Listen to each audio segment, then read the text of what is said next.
This is a Fast and Furious movie. How Yeah, far this movie has come from the simple street races I know. It'd be cool if they go back, like pay homage to that. to the original. Maybe like what's his name? Dom? Does he have a Mhm. kid? Probably. It's all about family. Yeah, because he's a family. I'm just thinking like I'm a family man. they'll do the fucking Creed like remake thing Oh, where guarantee. like Guarantee. kid is like 16. It could be a girl because you don't want a boy. Mhm. Like that's not Just the like demographic. Creed. Just So like Creed. you got the girl. It's like, what are you doing, girl? Oh, trying to fix this. The carburetor's not working. Let me show you. And then next thing you know, like she's sneaking out of the room. Like, where the fuck Yeah. is she going? She Yeah, brings yeah, like yeah. her leather jacket, and then he Yeah. follows her with the bike. You can already see it, right? And it's okay. And then there's the street racing, and then it's like it's not how you stand by a car, it's how you race a car, you know, like all that shit again. They're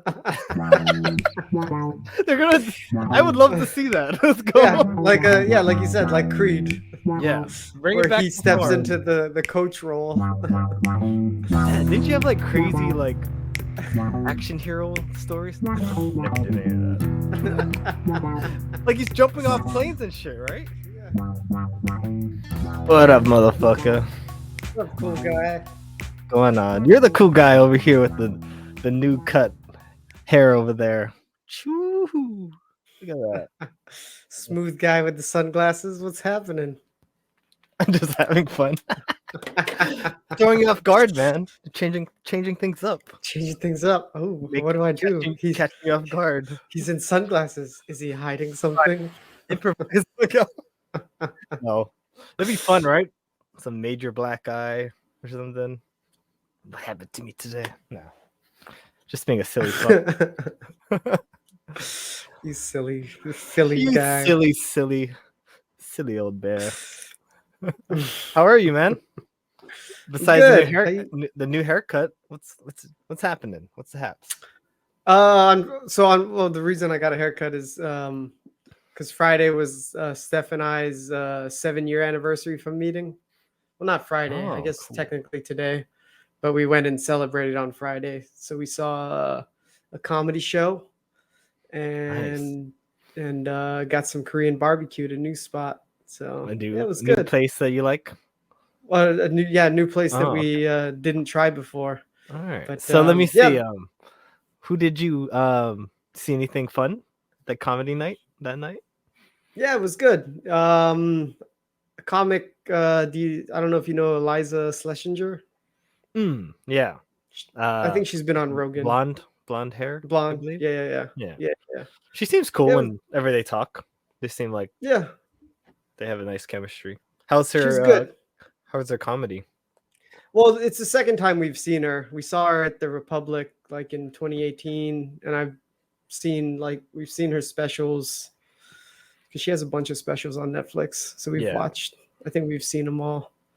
She's her style is very like physical, and Does she like talk about sex a lot, or does she talk about female body parts? Or something? yeah, like women and like dating and.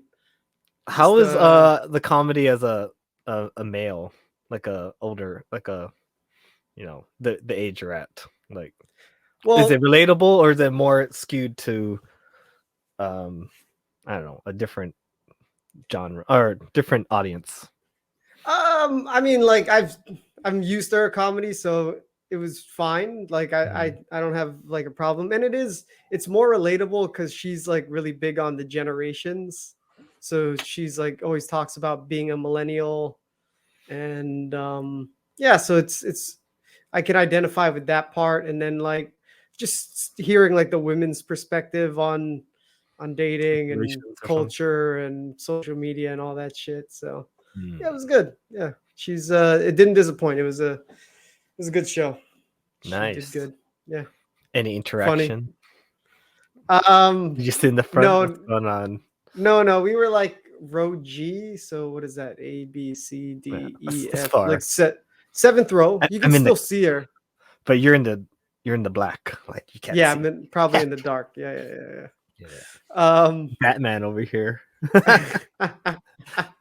I was raised in the darkness, molded by it.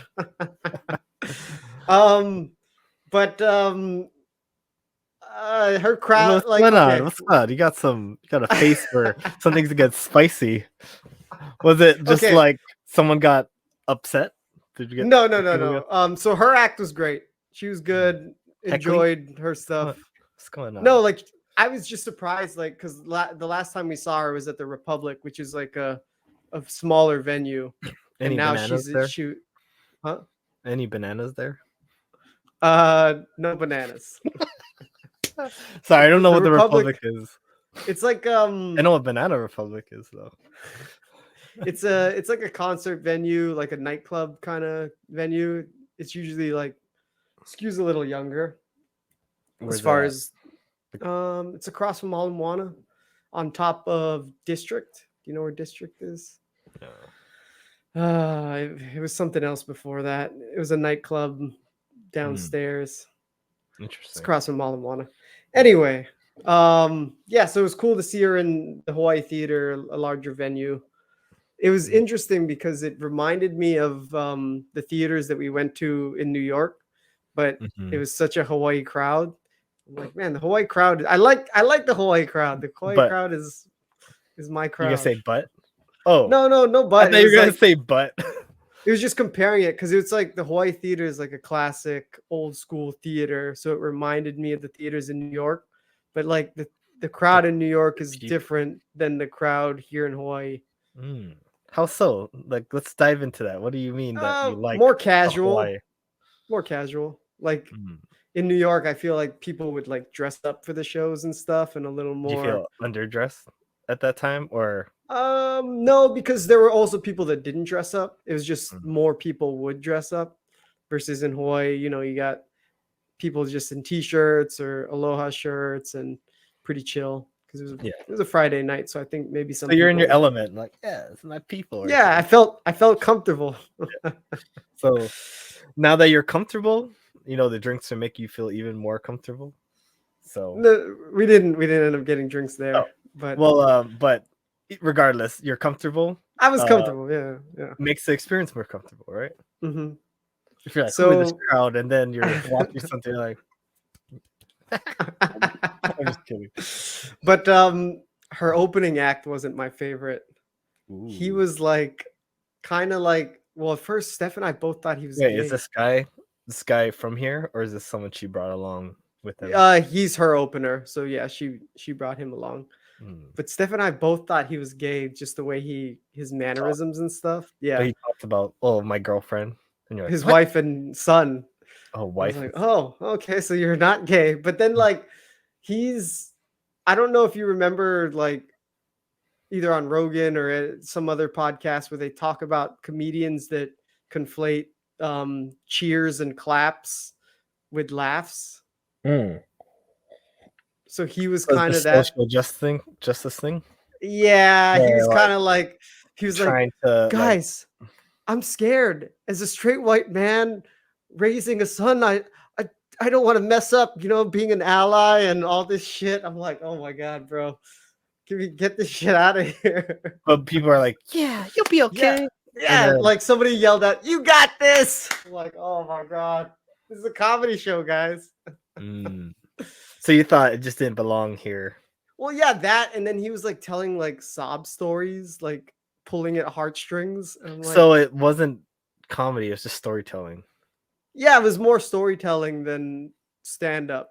So storytelling with applause, but this isn't a written. This isn't a speaking show. This is a make me laugh show.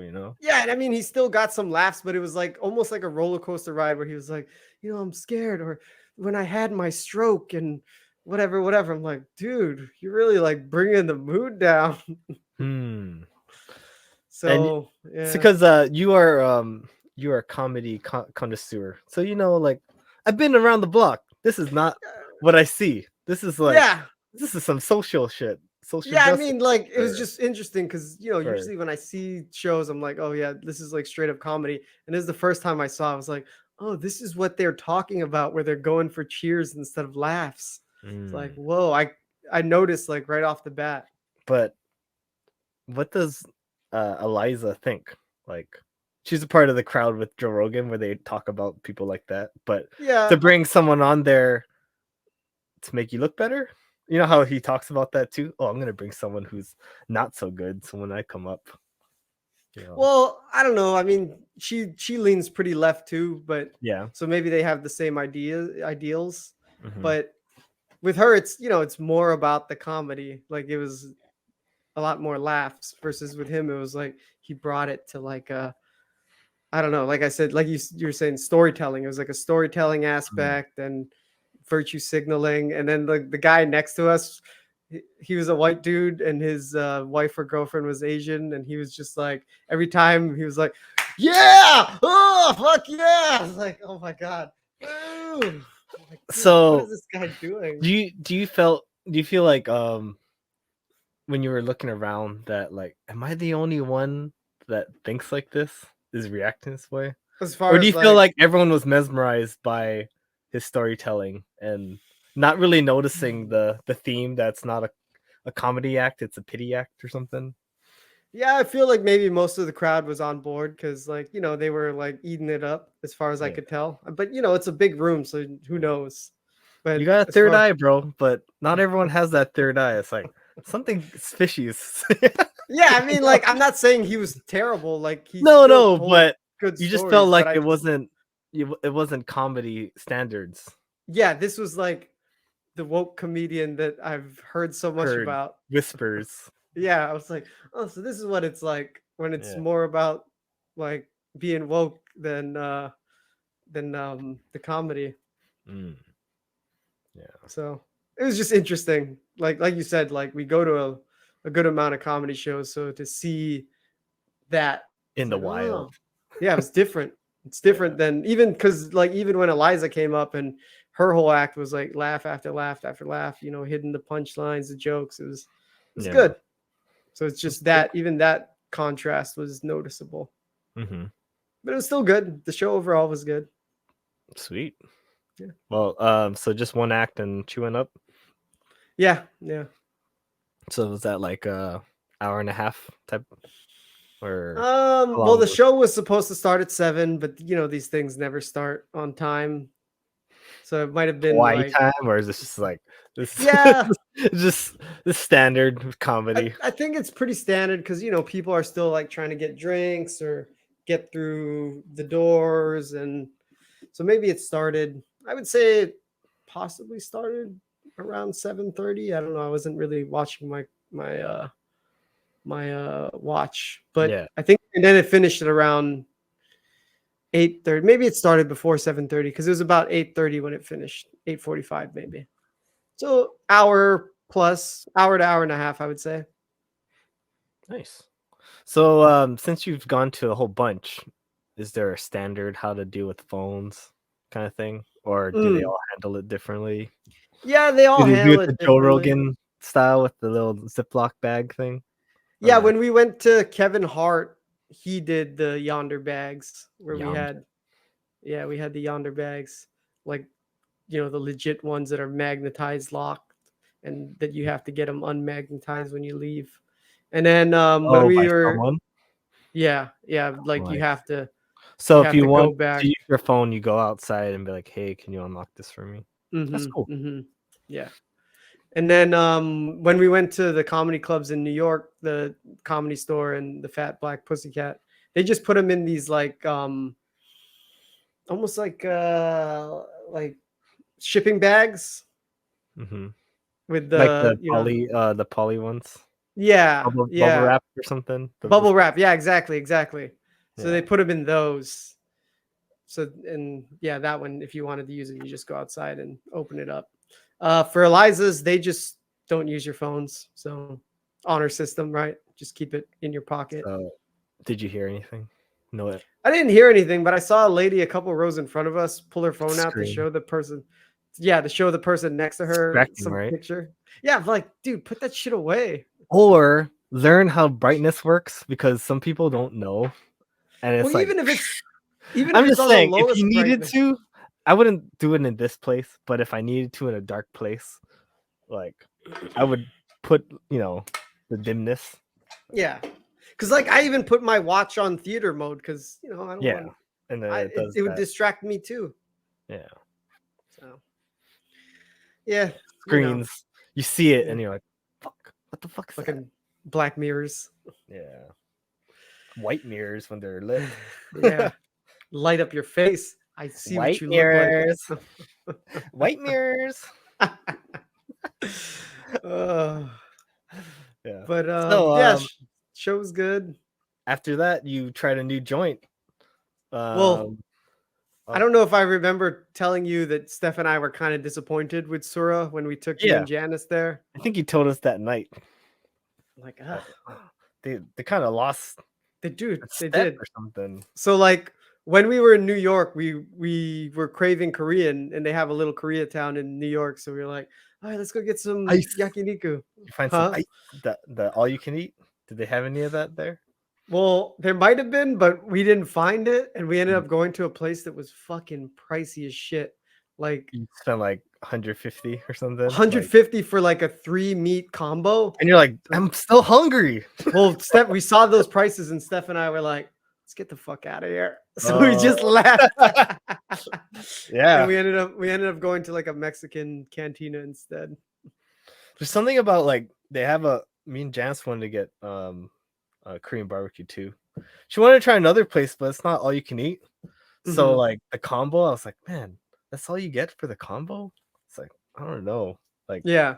Made me like, I think because I'm spoiled already by the all you can eat price, which sometimes is like 40 something. Yeah. Yeah. It feels like you're getting a deal. But when you're spending 90 and you get like a certain amount of meats, it just doesn't feel the same. Yeah, definitely. Well, so continue with the New York thing. So yeah, we were like, all right, we'll get Korean barbecue when we get home, and we'll find a new spot. So we did research. Man, so you were craving a long time for like a month. Korean barbecue.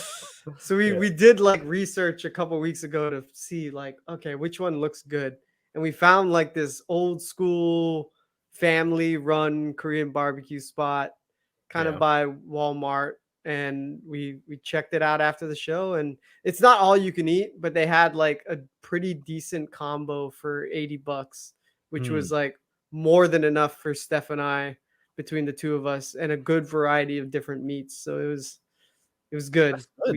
So did you feel like, were you full, or did you have to order just a little bit more? We did get a second round of rice.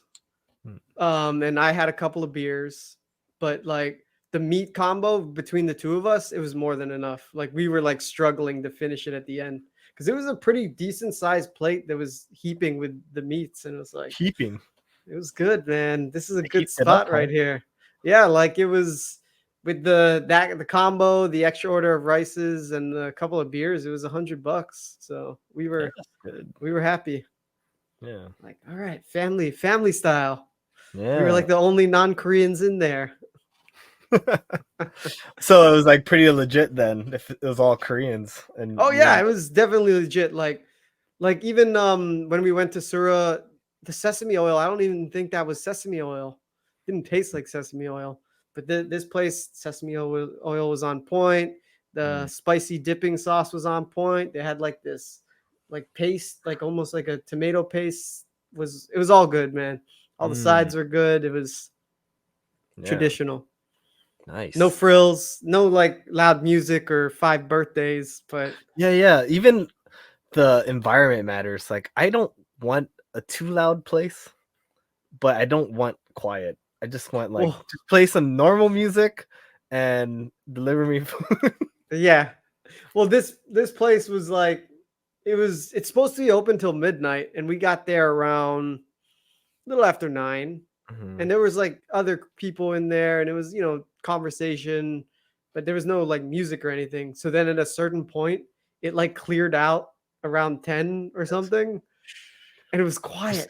Just your food, food cooking, sizzling. It's like it's so fucking quiet in here. I need some music. But they were open till midnight, and it was a Friday night, but for some reason, I guess it's a secret spot, man. People don't know about it. Well, don't tell it. Well, you already I said didn't say it. the name. Yeah. I didn't say. I don't remember the name. It's near Walmart. Which Walmart, guys? Huh? You don't know.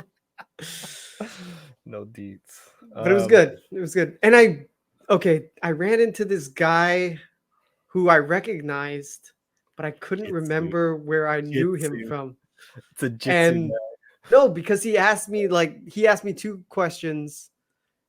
If I went to college and if I was still wrestling. He knew me. I knew his face, but I couldn't remember. Oh, so it was more like, hey, yeah, hey, dude. I remember his face, but I don't remember who. Oh, how you been? Oh, good. He's an older guy. Oh, like a middle-aged guy. Like, but wait, he went. Oh, did you go to college? Yeah, did you go to college? And was I still wrestling? So I'm like, okay. Oh, so the high school guy. This is a guy from high school, and dude, he must have been like one of my teachers or something. Huh? Yeah. He's a teacher, like a wrestling teacher or anything? I don't know if he was I don't think he was one of my wrestling coaches because I feel like I would have remember him. Can you investigate? Let's go. I tried to investigate. I couldn't find him. Give me details. Okay. Write a description. Tell me right now. I'm gonna draw something. Asian guy. Yeah, I guess he's Korean. Local Korean, right? Because that description right now makes me think of my soccer coach. Like there was a Korean guy, but how am I supposed to know what his name is or anything? I don't know. I don't know. Yeah, I was Who like, can give us information? I know his face, but I'm like, dude. If you had a yearbook, do they have is there teacher pictures? I think there's teacher pictures. Yeah, but I don't have the yearbook, so I couldn't look. It's like one of those mysteries. Like, who is this guy that asked me? Well, like, yeah, he was obviously older, so I was like, oh, he must have been a teacher. But you guys locked on eyes. Well, he saw me first. He's like, hey. I'm like, hey, I know your face, but I couldn't make the connection on who he was. So wait, he said hey, and then you locked eyes? Yeah. And I saw his face. You didn't even know he was coming. You were just like blind. Yeah, blindsided. Hey. Yeah. Oh, hey. Register. Who are you? I was like, familiar face, but I don't know who he is. Hey, how's it? Yeah, I'm like, oh, how you been? Yeah, that's too funny. Yeah.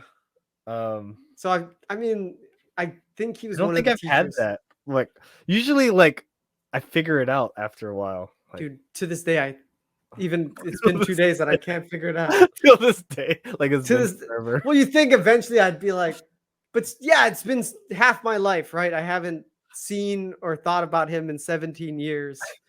Maybe you'll wake up at 18 years. Nakamura. Something like that. Dude. Yeah. I mean, it had to be high school. Did I go to college? Do I still wrestle? High school. He knew you wrestled. Yeah. And he didn't know what was going on in your life past college. He didn't even know that I went to college. He doesn't have Facebook because he would know what's going on in your world. I don't know. Maybe he was a wrestling coach, but he doesn't seem familiar. So yeah, it's such a fine detail. Like, if you were another student, I wouldn't remember what sport you played. Yeah, right. Like, yeah, right. So it must have been a wrestling coach, right? Because it's so random. Wrestling related. Wrestling world. Yeah. But that was the night of the Korean? Yeah, he in the Korean restaurant. Before it got quiet? Before it got quiet. When we first got there. Can you imagine it's like really quiet? Miguel? Oh, thought no one was here. Oh, yeah. You'll never know. Just like how I'll never know where my friend Chase is at. I'm still looking for you, Chase. Fucking mystery. You are. Yeah. Fucking mystery. Yeah, I mean, like, I hate it. Yeah, it must have been wrestling. And I told him no, and that I'm doing jujitsu, and he didn't seem to really care. Oh yeah, whatever. Yeah. You would think that it would give you like some clout, like, oh, bravo, sir. No reaction. No reaction at all. It's like, you're not wrestling? Fuck you. You're not giving back to the wrestling community? Get out of here. Man. Well, Mystery Man. Yeah. Man. It'd be fun to figure that out. Yeah, right. This is like my friend Chase will never know What the happened? snack time. Like, fuck, we have all these things that like unsolved mysteries. Is that the song? I think so. Wait, play it for us then. Because obviously it's not memorable to me, but And an old school host with his trench coat. trench coat. Yeah, I did not watch this enough to remember these details. Dude, I used to watch it all the time as a kid. I watched the Under the Stairs monster. Go What in was there, that? wife. Tales of the Crypt or something. Oh yeah. Intro. 1987. The OG. Yeah, We're gonna get OG, Trench Coat Man too. Dude, Trench Coat Man is the shit. Dude, I was watching an old YouTube video about like 2000 game shows, like video game shows, like G4 TV days. Yeah. And it was like Bert Kreischer, and I was like, dude, he's like so different. Like he's like a host of a gamer show. I was like, what the fuck? Bert Kreischer? Is it just meant to emulate old school or?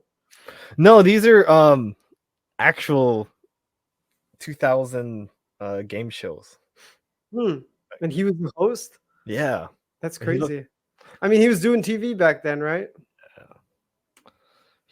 Just looked a little different. Younger. Oh, you got your video? I got it. All right. Unsolved Mysteries. Robert Stack. Join me. Perhaps you may be able to help solve a mystery.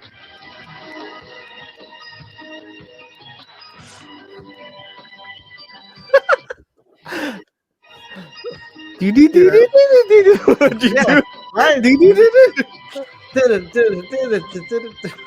at these pipes. Look at these. Unsolved Mystery. There was I don't remember a lot of this. There was one where there was a footage of a lady going to the bathroom, and then she like lit in fire. Spontaneous combustion. Yeah. How did it happen? Fuck? Yeah. How did she just? Oh man. Do you remember that? It's unsolved. I guess no one ever solved it. Nobody knows, man. Maybe they lit her up and we didn't even know. Yeah, we love drama. Mysteries. TNT. TNT. We know drama. TBS. Do they know comedy? What else? What else memes do we have? TV show memes. AMC. No. What is it? Different? Was it different? Be different? Is that what it was? I have no idea, dude. I'm gonna show you that Bert Kreischer thing. Okay. Work. All right. Let's see here. I want to show you the whole. The machine. Before he was the machine. It was like really like pervy. Pervy. No, this is era. I guess I'll show you just what gaming used to be. There, hold on. So were they right? Gamergate, was it real?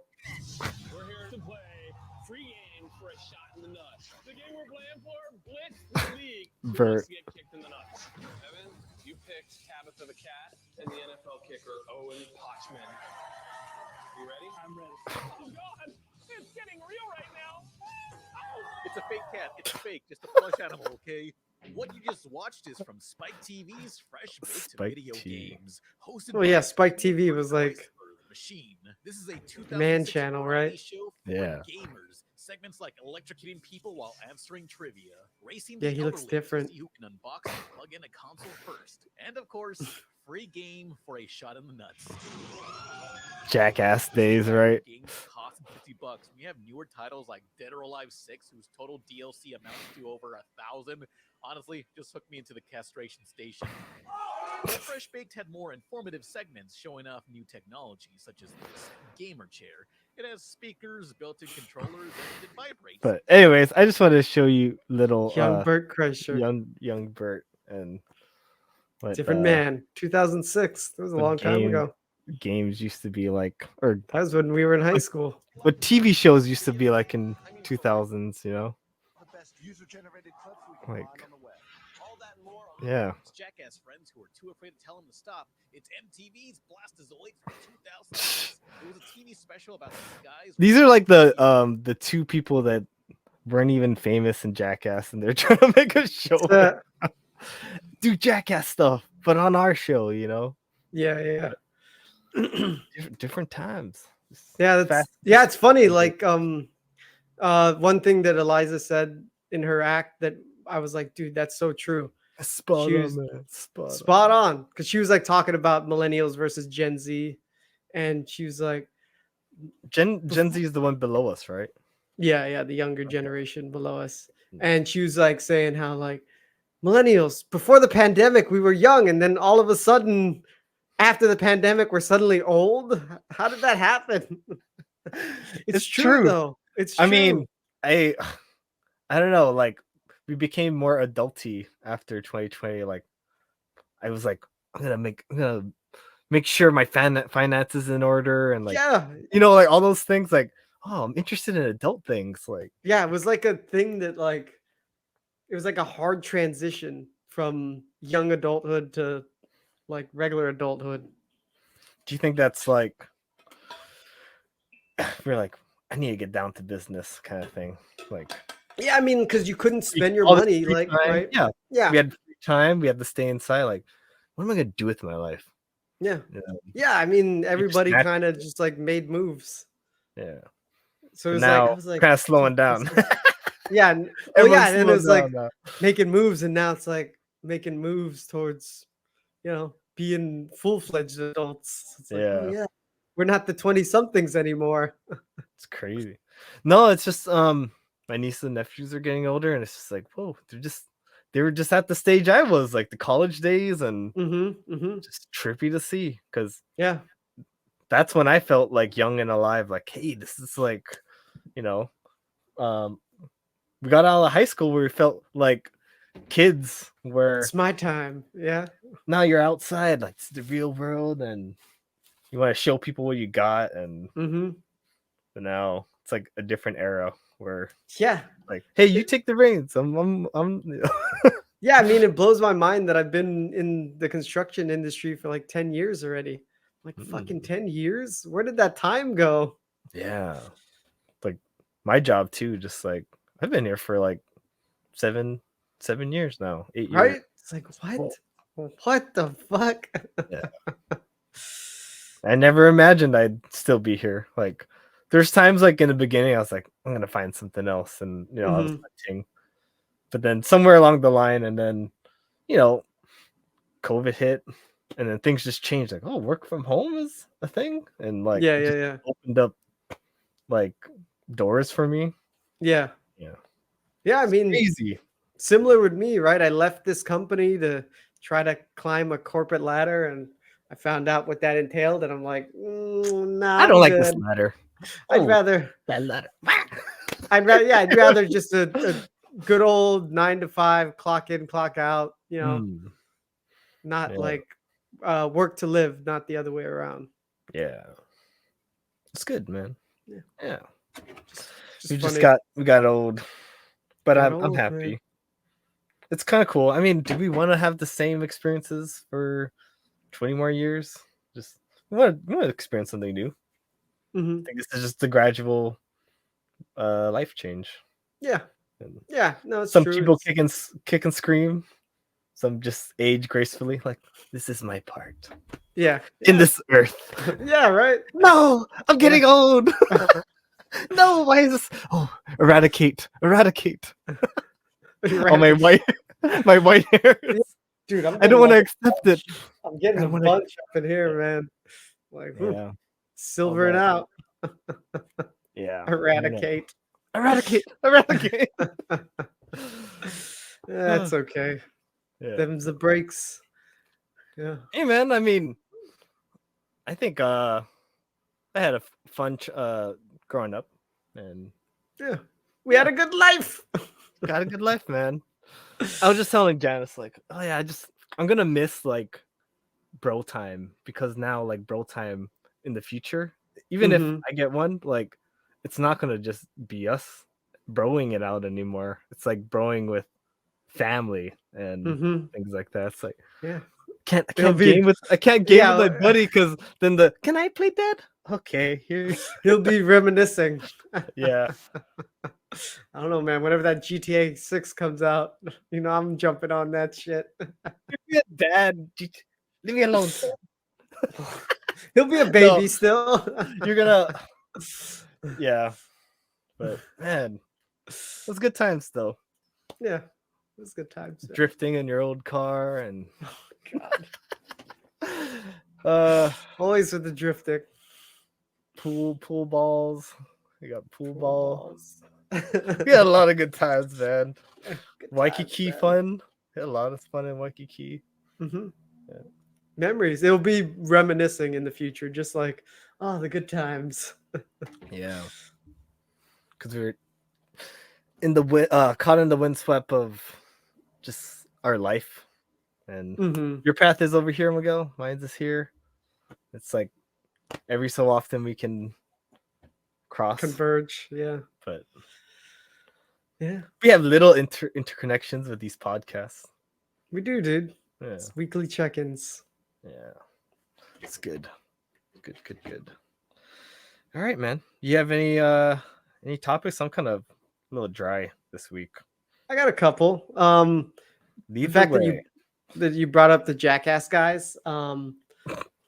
It's a loose connection, but TMZ was asking WeeMan about something that Disney is doing with their new Snow White and the Seven Non-Dwarves. What is not? That's in the title? No, it's not in the title, but or I think it's just they're called playing. It's called Snow White, but because of something that Peter Dinklage said on the WTF podcast, Disney decided not to do Seven Dwarfs, and now it's like Seven they're getting seven different magical people. Magical? Well, like instead of dwarves, it's I don't know. I'll pull up the picture. You mean they don't want to use that word? No, they're not dwarves. Is it because of Peter Dinklage didn't like the word dwarf? Or well, all right. Yeah, I guess we can. Context. I'll find the Peter Dinklage clip and then I can show you what they're doing. Oh, Peter Dinklage said this. Yeah, and then the dwarf community is all mad. Rightfully so, because then we'll get into it. Yeah. My goodness. Fucking they need their Disney, due. Disney can't. Come on, like the magic the little people community did for us. They gave us some awesome Wizard of Oz scenes, You're gonna take that away from them? Is this about they're going to discuss about Peter Dinklage? Yeah, or do you want me to find a clip where we have reaction from other dwarves? Peter Dinklage is I just want to see, are they going to put the actual clip of what he said? And the Seven Dwarfs accusing the studio of double standards and calling on Disney to reassess the entire project. Yeah, while the cast is racially diverse, with Latina actress Rachel Ziegler playing Snow White, Peter called out the other damaging stereotypes seen elsewhere in the story as he spoke on Mark Maron's WTF podcast. My goodness. There's a lot of hypocrisy going on, I gotta say, being somebody who's a little bit unique, front row seat to some. Really? Like what? Like what do you see? Well, it's really progressive to cast literally no offense to anything, but I was a little taken back by the they're very proud to cast a Latino actress as Snow White. Yeah. But you're still telling the story of Snow White, yeah. and Seven Dwarfs. Sure. So, look, take a step back and look at Because he said that, Yeah. they're like, we're not gonna Yeah, hire makes no dwarf sense. people. Well, oh, so Yeah. what, you could be you're progressive in one What the way, and then fuck? but you're still making that backward oh, story of about- 7 dwarves living in a cave. What the are you doing, man? Gang We- banging you know, this Snow White have I, lady. have over I here? done nothing to advance the cause from my soapbox? I guess I'm not loud enough. Still, I don't know what what studio that is, but they were so proud of that, and all love and respect to the actress and to the people who thought they were doing the right thing. But I'm just like, what are you doing? Mm-hmm.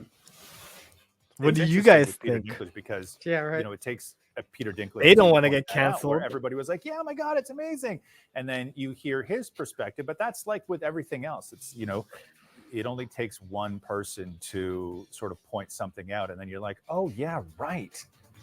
Yeah. I'm with Peter on this one. Yeah. My thing is like, I realize that there is a love for certain classic movies and cartoons.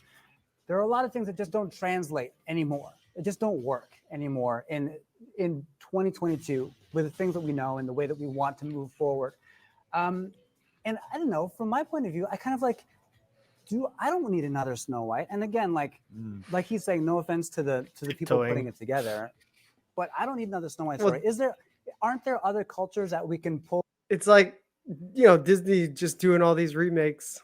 Yeah, but also like, isn't it funny that to speak truth, you have to go to a podcast and then they react on it on the show? But could he say that on a show? Probably not, because they wouldn't want him to say certain things. I don't know. Do you think Well, that?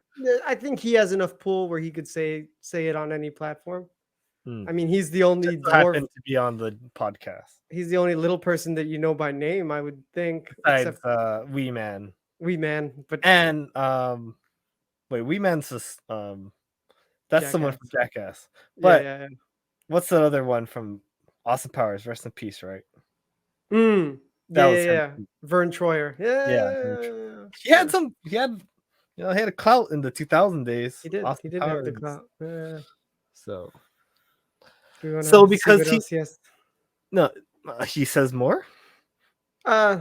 I was gonna say the little people's reaction to it. Oh yeah, Or I guess what's the one do you you want wanna me to say- see, right? Yeah, maybe WeeMan, right? Since that was the one. the first This thing. is why I can never go back to these toys. His But because- perspective on it. But because he said that, they don't want to hire dwarves. Yeah, and I'll show you the picture of the 7 people after. Did they shorten them at least Photos to just make came it out look? showing that the Snow White movie replaced the 7 dwarves with 7 average people instead. Do you think Disney made the right choice doing this? Oh wow! I didn't think this was going to be the question today. It's funny you should ask this because a buddy of mine were talking about this the other day, and it's perfect timing for this because of all the AI and all that like SAG and the Writers Guild are going through. It's a bad thing. I'm not agreeing with it. Man, One, Hollywood, because dude. What they're doing is pretty Shambles. much you're replacing jobs that people could have as little people. Snow White and the 7 Dwarfs, it's 4 dwarfs, you know? And what we were discussing too the other day was the Wonka movie. And Hugh Grant is now playing an Oompa Loompa. So I guess, Hugh Grant, you're now identifying as a little person. Interesting. Hugh Grant. I mean, Wow. right? Okay, well, I know Peter Dinklage, criticized the film for having little people play dwarves because he said it typecast them. It totally does. It does, okay. Yeah. But then on the other side, I mean, people are saying it. I mean, like what you said, it's taking jobs away. So how are you feeling about that? I personally, it's not affecting me personally. That's why I didn't speak out about it. I'm surprised TMZ is coming to me with this. It's awesome, though. I love TMZ. But I do think that this is Snow White and the Seven Dwarfs. Why are you hiring Snow White and the Seven Average People? You know, so if that's what they want to do, then I guess they're going to have a lot of people angry at them. Okay, yeah, I get you. I mean, do you think there's anything Disney can do to make this right? Like, what do they have to do, you know? Well, if they want to make it right, they redo the movie and they recast, and they get Snow White and the Seven Dwarfs. Okay. Yeah. All Don't right. you think? Sometimes they have to lose. They lost. I don't think they're gonna Now recast. they got to No, come they're back not. better. I don't think Make so. it better, Disney. They're gonna do something But- with this backlash. But yeah, like all the other dwarves that I watched videos on, they had like the same perspective as WeeMan. Like you're taking jobs away from little people. That makes sense. Let's see. Oh, there you go. But no one really correlated that, and I bet Disney didn't even think they're doing that until, oh shit, we're getting called out. Yeah, So they this do is not the- look like. Are you just photoshopping them to make them look smaller? I don't know if they're doing that, right? They're like, how can we make it as cheap as possible? You know, like, oh, So oh Disney, it's crazy. Disney. No, just Disney Hollywood in can't- general. Just can't seem to get it right. right. Just we got a strike going on. They got one little guy, one little person. We got a lot of heat on Disney, which is, you know, I don't remember there was no heat like this growing up with Disney that I can be aware of. They were always like on the good side of everyone. Mm-hmm. Oh shit! It's only, Actually, I thought I was sharing my screen of a better Oh, view of the seven people. No, you exited. Oops. It's all good. It's funny. That's a better view. Oh.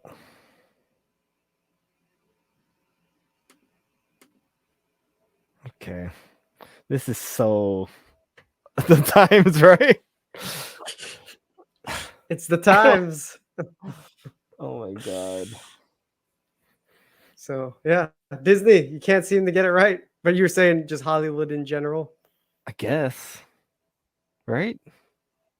Yeah, I mean all these missteps, but I feel like Disney in particular That should is be like that should be my podcast type. That's a good image right there. That one. that's what I was thinking You too. might- Like that's the perfect. With the panada at the back of it.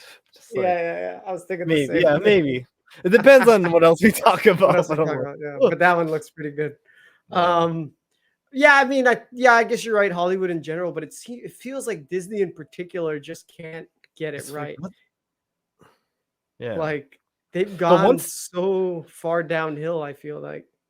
Once they had like one little backlash though, like it feels like they just doubled down or something. Yeah, exactly. They did double down because I think the first ones that I was hearing about where the fans were not happy was Star Wars, like this, you know, what they did with the new prequel, the new trilogy and stuff. Yeah. And But there was reputation is a thing because once you start expecting a flop, then it's like, ooh, you just lost your audience because now they don't want to go see you because they think you're gonna produce shit. You know? Mhm. I mean, to be honest, I am actually going to the movie theater today with my family, Oh, and guys they see? they wanted to watch a Disney movie, No, which one? Haunted Mansion. Oh my god! They want to have see fun, it. my friend. Have fun, my I friend. don't have anything against it. I'm just I don't not, have anything against it. Either. I'm not It just going doesn't there. look like something that I'd want to watch. I'm not going there to watch. I'm having a good time with my family, With having your family, yeah. popcorn, you know, Yeah, just I hear everyone's you, having man. a good time. I Yeah. don't need to tell them about how I feel about Yeah. any of this. It's just like Yeah. I keep that to myself. Just smile. But Yeah. while I'm watching, like, what the fuck, you know? Yeah. And- Yeah, I mean, same for me. Later today we're going over to Steph's sister's house and they talk about wanting to watch The Little Mermaid. So Oh, yeah, I can't. Oh, cringes me. I don't know. Just like, Oh, I'm like, my input is like, if you wait in about a month, it will be on Disney Plus and you won't have to pay $20. So mhm. That's what I'm gonna throw out there. Depends how bad you want to see it. Yeah. You mean Little Mermaid? Yeah, Little Mermaid. Hmm. Because right now I think it's $20 to buy it, maybe. But it'll Hmm. be on Disney Plus in like a month. Yeah, that's usually how they do it, right? Mm-hmm. Yeah. Yeah, I don't want to spread that like Disney vibe while everyone's excited for Disney. Yeah. I'm just there to just have a good time with fam, and yeah. It's about more. I more already than that. saw the trailer, so I'm like, I already know what I'm getting myself into. Mm-hmm. So But- you're not going to be surprised. No. I mean, it looks okay, but it doesn't look like anything special, I feel like. Yeah, nothing special. You are just using all the intellectual IP that you can find, like Little Mermaids and Haunted Mansions. Mm. You're scared of trying new things. It's obvious right now. Yep. You're worried about what the backlash will be. Trying new things for the wrong reason. Yes. And you already lost the confidence because they're cutting the budget by how many millions. So now it's like, oof, I'm going to triple down on remakes because that's the safer bet. Yeah, right. Man, it feels like a downward spiral. But Bob Iger, I know he came back into it knowing that this is a shit show and he's cleaning house. So this could be a good thing.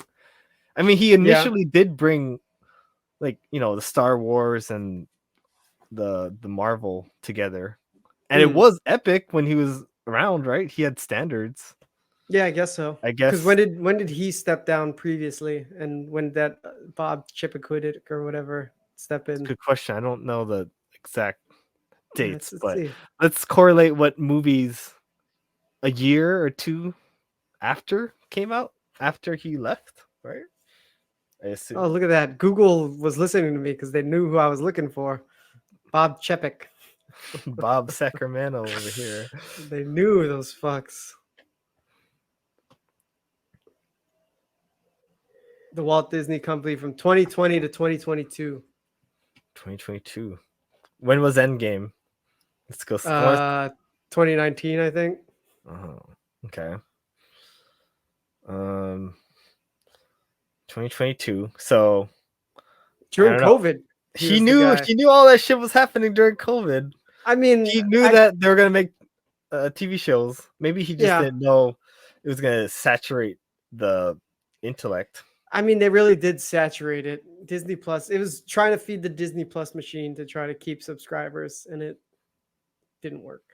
I think for short gains, for COVID gains, right? Because people need entertainment, and they're stuck at home. Yeah, and but we have the service. Now that's not the case anymore. Yeah, we'll see. I mean, they did bring him back because they had an emergency. Like, hey, we need help. We need you. We need you. We'll pay you triple. 27 million. Yeah. So did you hear about that? Where what's his name was calling him out? 27 million. Because of this whole writers' strike and Screen Actors strike. Who called him out? I guess Bob Iger said something about just waiting out the people striking until they lose their homes. And that's brutal. And Ron Perlman put up a video saying like, "Oh shit, Ron." Let me pull up the Ron Perlman one. I don't want to imitate him. I want to like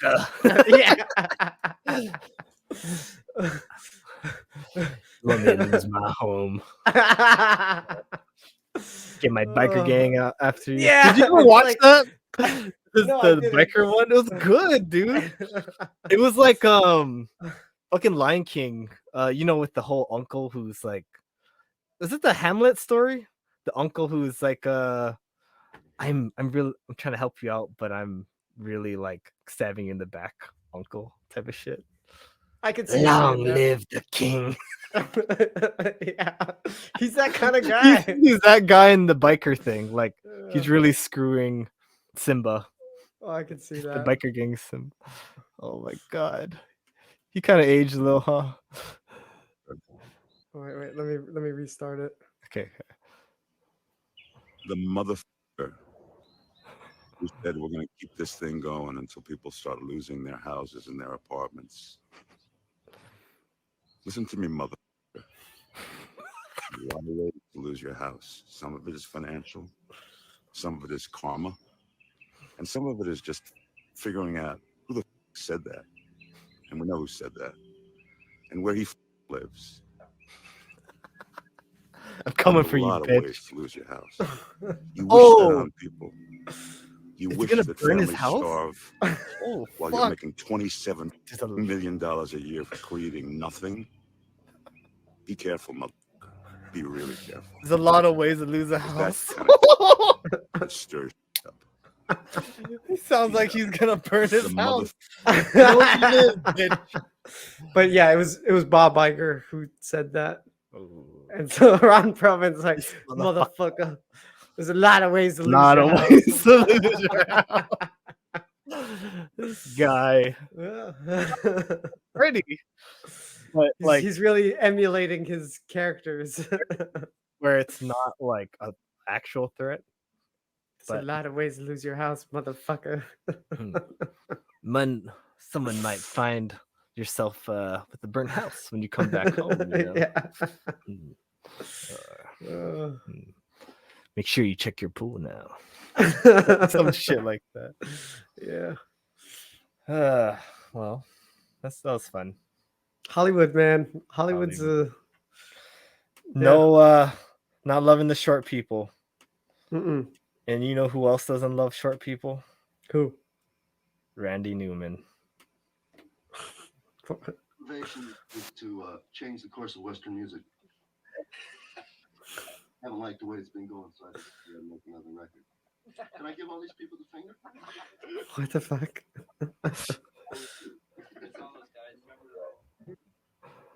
You know this song? No, I don't think so. Oh man. Okay, I'm real sorry. You'll love the lyrics. It's actually kind of poetic how it's related to this. Just imagine Toy Stories, but talking about short people. Oh my god, I thought this was the actual video. What's going on? Yeah, right? It's the official video. 1, 2, 3, 1. Is this the music video? It says official video, and it's Randy Newman's page. He wants you to see the takes. This one.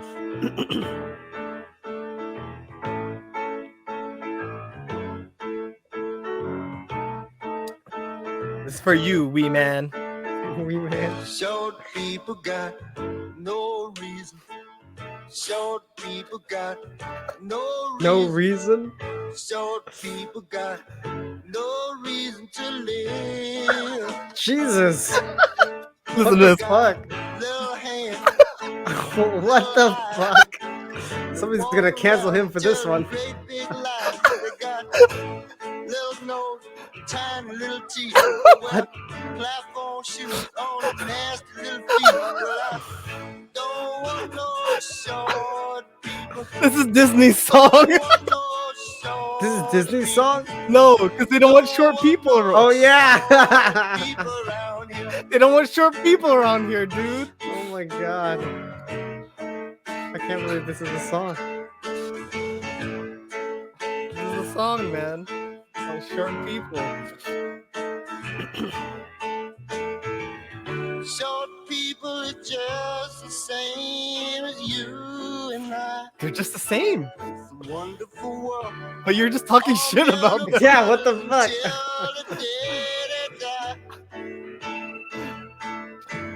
Short people got nobody. Short people got nobody.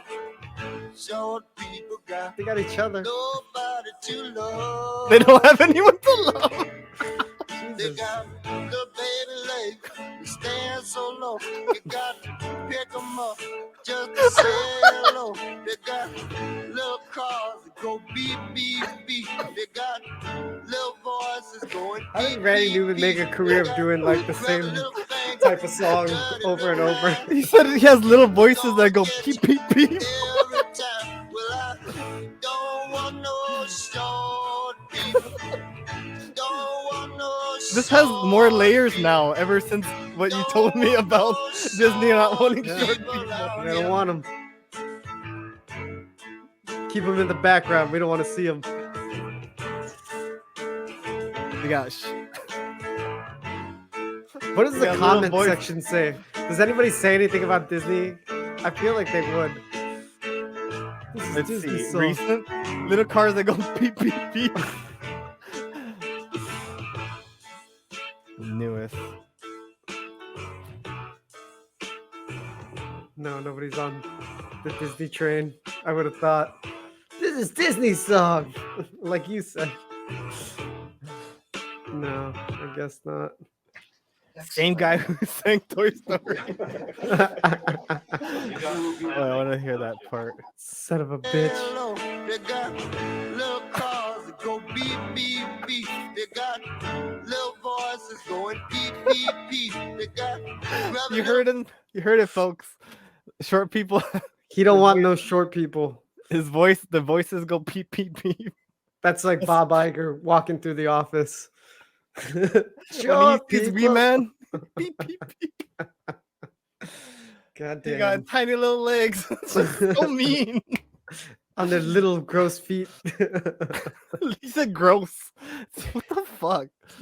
Different Disgusting time, little huh? feet. You could Goddamn, like talk Randy about Newman. that. Fucking asshole. But if there was like, they talked about like retarded people, like, oh, retarded people, and like, dang, what the fuck, dude? But short people, that's okay. Short people. Beep, beep, beep. Little And hands and disgusting little feet. And it sounds like you could put this song in front of Toy Story and it would match. Yeah. Like with the clouds and do-do-do-do-do. Yeah, it sounds just people. like, right? It sounds It like any sounds like- other Randy Newman song. So John Lasseter was like, I want this guy. This is Oh my this guy with this short people song. You know how I found this? How'd you find I it? think it was the episode what was that one? Michael Scott was asking what's his name that plays the piano? Daryl. Can you play Supertramp or something? It's like, I know that, and my other favorite song is Short People from Randy Newman. And I was like, oh, Short People. And I looked it up, and then that's how I discovered it because of the Wait, Office. who said Daryl's favorite song? Daryl. Daryl said in The Office, and I love that song. I decided to Google it up. And thank you, Daryl. What the fuck? Yeah. Short People by Randy Newman. Yeah. I just love how it's so relevant and just came naturally from conversation. Definitely. Like, Jesus. oh shit, short people. Hating on the Since we're short talking- people. Yeah, no, definitely. Well, I'm glad you didn't know what that song was. 'cause No, I've seeing never your- heard it seeing in your my life. reaction, it made it more funnier. It's like, this is 'Cause I'm real. like, he's never heard it, and No. all the things he's saying sound like really mean right now because of Yeah. the context of what we just heard Yeah. about Disney. It does. Tiny little feet on their disgusting. Wait, what? Tiny little shoes on your disgusting little feet. It's like, whoa, what the fuck, man? Dang, man, what the hell? Did he, It's a sick world a we're living in. person take your lady? What's going on? Yeah. Come at That's me.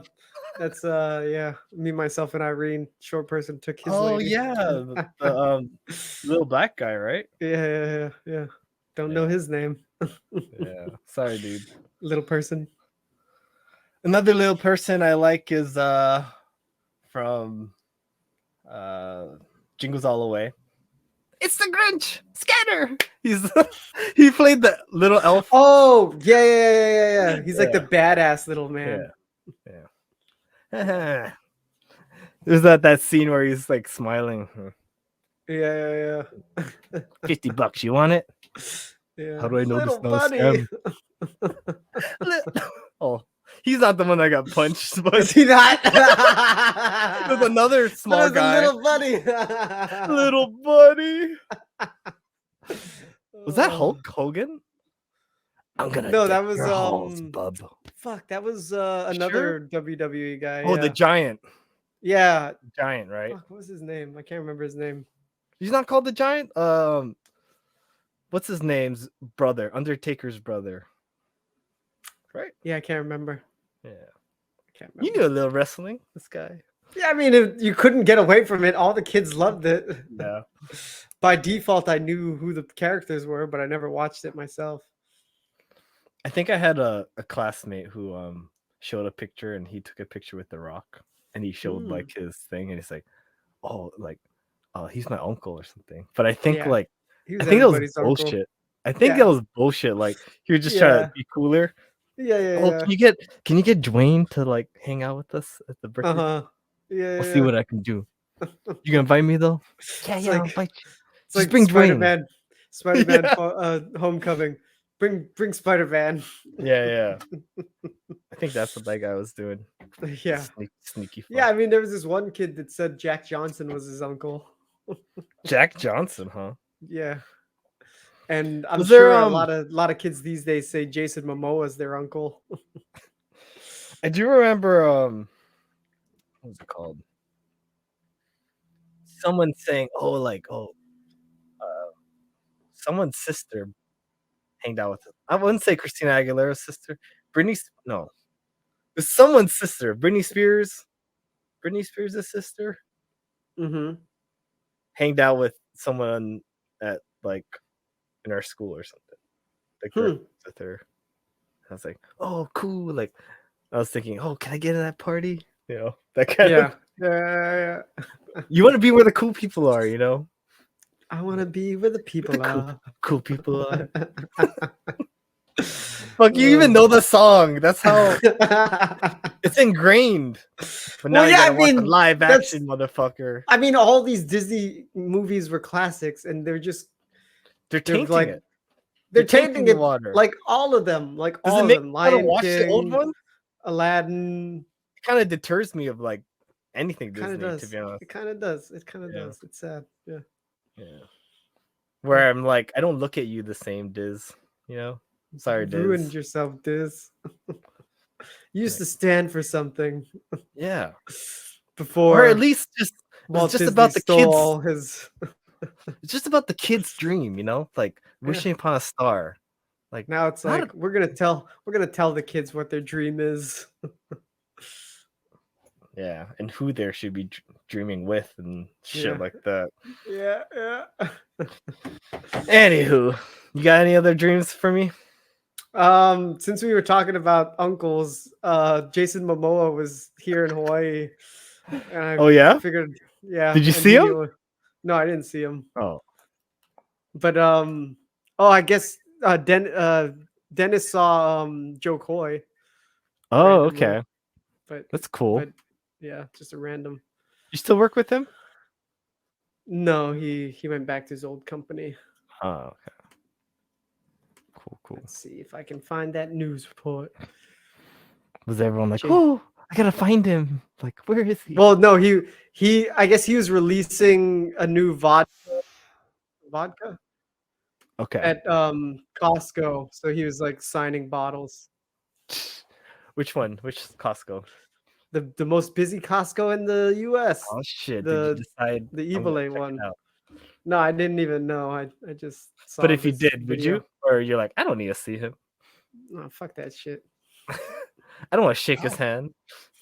Was I'll let the lady shake his hand or shake something else. Hawaii's own Jason Momoa was there signing autographs. Did you and have to say it promoting that his new way? vodka. Momoa. 1,500 people waited in line for hours to meet him. Whoa. Our Nikki Schenfeld spoke with the actor. I thought you were retiring, bro. All the way Fuck. over here at Costco Nah, in man. LA, of course, one of the busiest Costco's in the country. Now, not everyone who waited in line was able to go inside and meet Jason and get a signed bottle, but Oh. he did make it a point to come outside and meet them. Hundreds of people waited in line as early as 5 a.m. for their chance to meet Jason Momoa. I don't know. I might faint. Jeez. Some tell me they tried to camp overnight but weren't allowed. Can you Most take people picture? only Because hearing about everyone his wants a appearance picture, this right? morning. That's My mom just That's told me gold. this morning, and I'm like, no. It was unbelievable. Yeah, she's I'm gonna grow a beard just No. like him. And I'm like, are you sure he's gonna be there? She's like, this is what it looks like. So I was like, okay, let's go. I'm off. Jason and his I business just want partner to touch Blaine his hand. Henderson arrived around 10:30. One person sup, flying boy. in from Alaska to meet him. Flew in We from got it. Alaska. I mean, he came in super happy, and She must have been he, here, he let right? us shake his hand. He let us hug it. Yeah. And How do you and he find sat that? down and How he just was talking stories early? with us, but we got it signed. He's representing the people. I mean, what we're all about, aloha. You know, he's But sharing you're it from and blessing Alaska. everybody around the world that who can't make it to No, Hawaii. she's probably So yeah, we're proud of priced him. out of paradise Jason person. walked down the aisle and took photos with fans, and That white bottles guy were act like you know pre-signed to him. keep the line Oh, moving. what's up, Jason? I haven't signed that many things that fast in my life. It was a wonderful turnout. Aquaman. Everyone, I did not think it was going to be like this. It was pretty intense. Jason is home briefly after months of filming his Chief of War series, which is slightly Get your delayed phone due to ready. the writer's strike. Oh shit! New Zealand was amazing. Storage We're full. done. We came Too home. bad. We got I'm out of here. Oahu and we got some Kauai, and so it was wonderful. Jason took selfies with the hunters, so people who weren't able to get inside. He says He's like a Hawaii fucking is the zoo first animal. place his Look at this manhood zoo will animal. Glad I launch. didn't. Nikki Yeah, Shantel, right. KJON2 News, I'm glad I didn't go to Oahu, Costco that day. Oh, look, the majestic Momoa. Ooh, The the Momoa sighting. out in the wild. He brings the numbers. He brings the people. Hey, yeah. He could He's the guy. He could cause a traffic jam. Like, hey everyone, I'm gonna be here at Waikiki. Blah blah blah. And everyone shows up. He's not even there. He's like trolling. He lied. I'm He really lied over to here. us. We missed him. Bitch. But I still love you. I'm gonna go to your other spot that you're at. And clear out, go to where everybody's not. Yeah. Momoa. How's he momoing? How's he doing? I think he's doing all right. What was the last movie he did? I don't know. Was it That's a good question. Aqua or anything like that? I mean, he must have did something since Aquaman. But he's known for Aquaman, right? It's like his biggest role. Yeah. But that was like 5 years ago. Yeah. Do you think they'll still call him that when he's older? Like Yeah, that's- he just is like become- just like Robert. Entourage. What's about Entourage? That he played Aquaman and he was just known for Aquaman. That was in the show? Yeah, I think so. Oh, that's cool. Sorry, I never watched it. Oh, Fast 10. That was the last thing he was in. Oh, He was yeah, he was the bad guy in Yeah. Fast 10. Apparently he was a gay guy. He's playing a gay guy? Yeah. That was been fun for the gay community. Yeah. Oh, yes. Doing gay You're stuff. you're filling my fantasy, you know, like I only had Jason romance. Momoa. I only had romance novels about, fan fiction novels about him being gay, but now I get to see it happening. Yeah, yeah. Oh Doing gay my. stuff. Yeah. Yeah, that was the last thing he was in. Boom. Yeah. Fast 10. New record. Fast. Remember in Fast 5, we're just like, what the fuck, dude? Yeah, These now they're games. at 10. How far are they gonna go? That's Hollywood, man. I literally stopped on Tokyo Drift, and I've never. Maybe I saw the one with the vault, being Mhm. dragged in Rio. I think that was the last one. Was that Fast 5? Or was Could have that been. or was that Fast and Furious? I think I might have stopped. Fuck, I don't know, man. I think I saw my friend wanted to see the last one with what's his name? With Paul Walker. Which one was that one? That might have been 7. Oh. But I might not have seen 6. But I was like, I think it was 7. He would be in Fast in the Furious franchise. They bring Who? all Jason Momoa. Oh, Jason Momoa. They got all the people in there. It's like Expendables. Jason Statham, The Rock. Expendables, bro. It Just in a is. different skin. John Cena, right?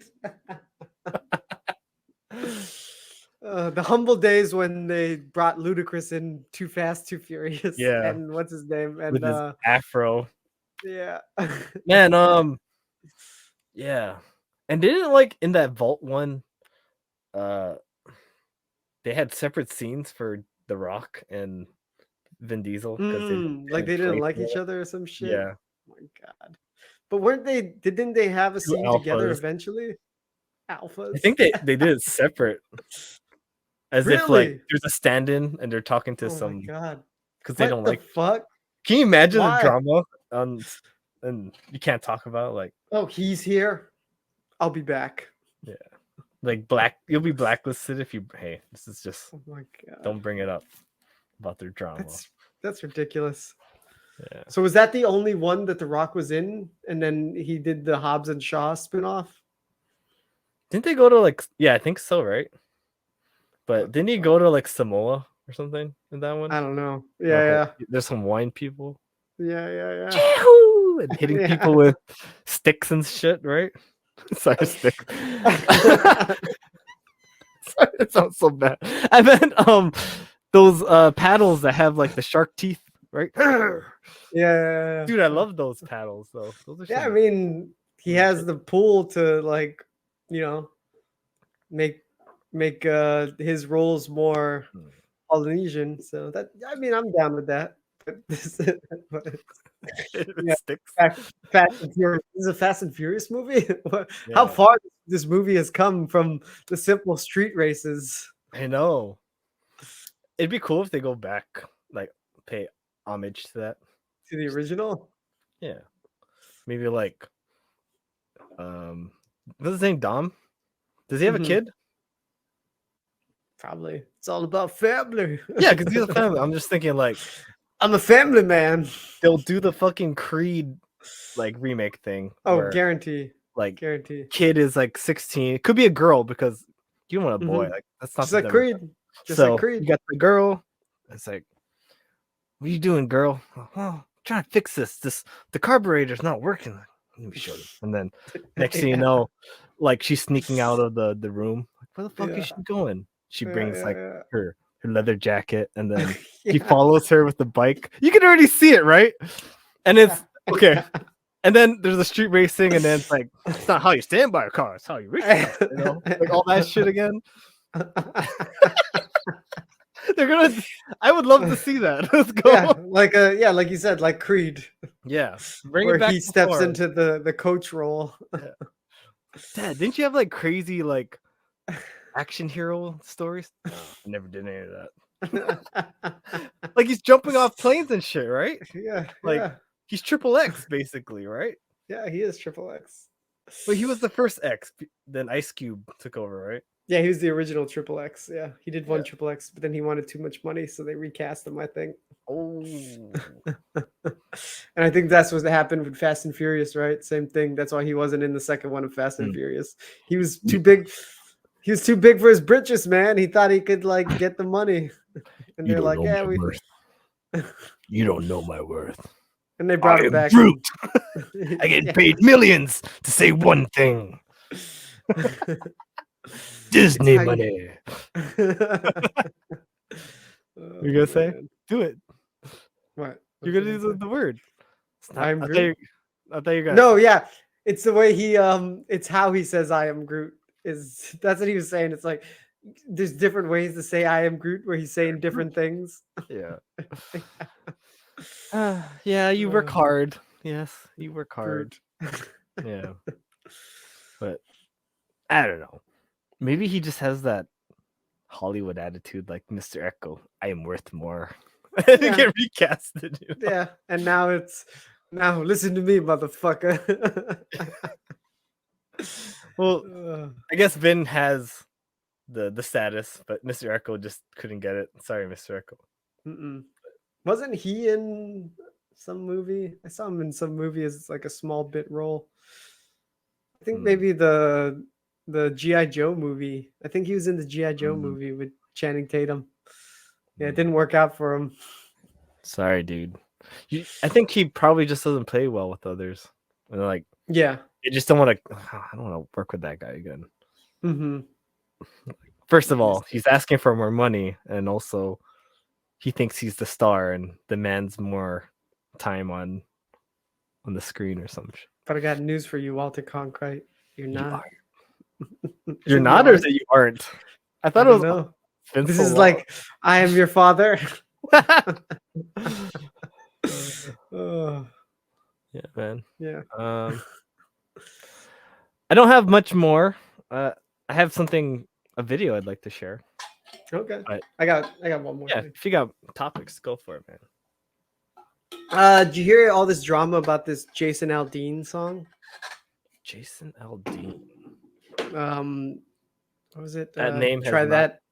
Try that in a small town. There's No. like all this drama about this song. Why is there drama? What's going on here? Maybe I should show you the music video? talking about it before I show you the music View? video. Well, I don't know, or should I just show you the music video? Do you think I feel like whatever they're way the you best want me example. whatever way you want me to Uh-huh. get the context of what's going on, you Well, I want to show you like the backlash against it, and then show you because I heard about it based on the backlash. Because I don't listen to country music, so try doing that on a small town. Sorry, I'm assuming that's how the song's gonna go. Small town. Well, even Rogan talked about it. I didn't even see that. But I don't want Is he Rogan talking to about like, I don't know, sexually assaulting a girl or something? What's going on here? Well, let me just. Boob. What's going on? All right. Let's see if we can find the mystery, man. Alden. John Alden? Yeah, because I heard about it based on the. I'm like, all right, I want to see like what are you they're talking about? Yeah, I want to see if they got a point or if they're just, blowing shit out of proportion. Blowing shit up. Someone's. Oh my god, Whoopi's still here. Your favorite Whoopi, dude, Sister Act. Let's go. All right. Too far. The View thought hosts she got are canceled. weighing in on Jason Aldean's controversial new song, Try That in a Small Town. On Thursday, Whoopi Goldberg, they don't Sarah wanna- Haynes, Joy Man, Behar. I want to hear them talk about it. I don't want to Yeah. hear you talk about it. This is what they said. And then someone makes a video. Did you hear what she said? She was talking about this video. I don't know if we're going to be able to find their clip. I guess we'll have to just hear her talking about it. Or would Joe Rogan talk about it good? The View hosts are weighing I didn't in watch on that Jason episode, and Aldean's I don't want to taint your controversial new perception song, on it. Try That in a Small Town. On Thursday, Whoopi Goldberg, Sarah Haynes, Joy Behar, Sunny Hostin, and Alyssa Farah-Griffin discussed the backlash surrounding the polarizing track and its music video. There's a lot wrong here with this. This is a man who saw what happens when someone is out of control with their guns. Yeah. He's someone What's who gun was related? out in Vegas, and he saw people get. So I don't understand how he could be that disconnected. How people around him didn't say to him, "Hey, listen, you know what?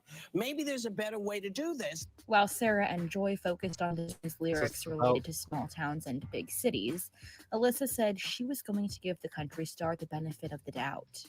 This was, to me, something where about half the people in my life see it one way and half the people in my life see it a different way. So I'm trying to kind of see what are we disconnecting on. I'm going to give him the benefit of the doubt that his intent wasn't to, stoke division, glorify violence or racism. I'm going to give him that benefit of the doubt. I don't know. But I'll say this. There was a line. So for the many folks who are offended by this, there's a line in it that says, try that in a small town, see how far you make it down the road. Around here, we take care of our own. So for a lot of my friends and family who are legal gun owners in small communities, they're like, yeah, that's what we do. If someone breaks into a store, he's talking about the right to defend yourself. What I thought of when I read that was Ahmaud Arbery. I think of a black man in a small town in the South who literally just got shot for doing nothing wrong. So I think what becomes problematic is that there's a lack of recognition of what this means to about 50% of the country whose experience isn't Jason Aldean's. But Sunny didn't agree. I'm actually not going to give him the benefit of the doubt. And I'm pleased that you are, and I'm pleased that you are. Agree that he should be allowed to say whatever he wants. As a lawyer, when I put my legal hat on, I don't believe in censorship. Right. However, this man is from Macon, Georgia. My father's from Augusta, Georgia, and Macon, Georgia. I spent many summers there. Yeah, both. I spent many summers there. It is one of the most racist places in this country.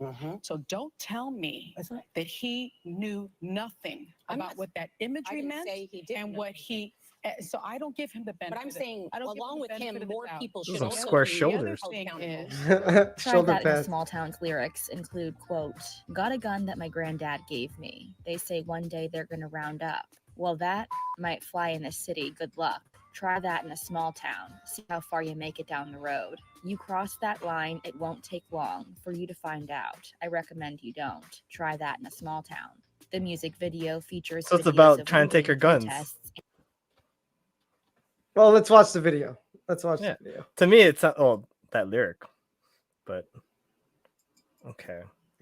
So it's basically about gun violence. I The use of didn't guns? get it that way. Watch the video and let me get. Or your are take they? on it. Is someone just trying to cancel this poor boy?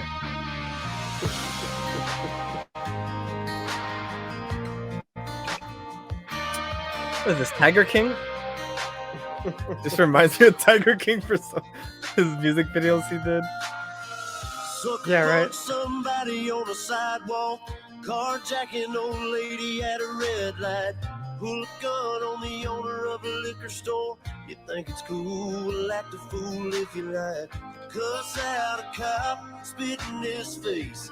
Stomp on the flag and light it up. Yeah, you think it's tough. Try doing that in a small. There's nothing wrong with these words. He's like, you think you'd be violent? Try doing that in a small town where everyone has guns. Yeah, I mean that's all he was saying. That's all. That's how I took it. Nothing about this. They just don't like when they're spinning something other than the message, right? I think because there's flags burning and they are misinterpreting. Yeah, I don't know. Well, okay. Originally, you see all that like news footage that's included in there of like crime and rioting and shit. I guess originally it included like footage from the BLM riots. So then the media was like, well, interpreted it that he was like aiming it towards black people, but I don't know. The way I'm seeing it is just like crime in general, like crime of the cities, right? Yeah, but it's because he's a white guy that they are up in arms. Because if it was a black guy singing about it, doing a hip hop song, I don't think anyone would care. Yeah. Well, yeah, it was funny because then I watched the reaction video because I was like, and it was like a group of like, I guess black guys from the South, and they were watching it, and they were all about it. They were like liking the song, and they were saying like about they don't there's no outrage on like these hip hop songs that talk about, you know, glorifying gang life and violence and stuff like that. Yeah, definitely. So yeah, it's on the lines of what I just said, right? Just like the hip hop guy can talk about stuff like this, but no one bats an eye. But is it because of the visual image? That's what sparked it. That's why they took it out of this one. You're saying I guess he kind of caved to that backlash, and they took out it was like a quick image too. It was just like showing footage from I think I don't think that was an intention, to be honest. What would that image? It doesn't seem like it, right? What would that image even do? I don't know. I mean, this is it's pretty right. Just good luck. Try that in a small town. I mean, I'm experiencing this now, right? Like living in Texas, like I wouldn't want to mess with anything just because there's guns everywhere. Like everybody's got guns. I just think everyone is really respectful because they know if I piss off this guy, like I've seen like videos about people shooting at each other because of road rage, that kind of shit. Like, so just don't want to piss off people. Don't just better behavior. Better behavior. Yeah.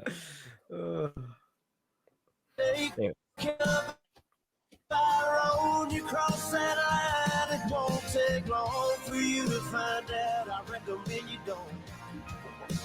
Try that in a small town full of good old boys, raised up right. If you're looking for a fight, Stop that crime. try that Not just in watch a it. small town.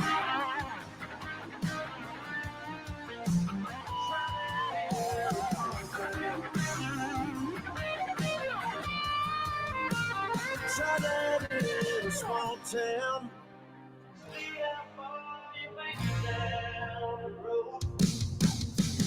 Round here we take care of our own. You cross that line, it won't take long for Country you is very divided because the cities don't look like these people, you know?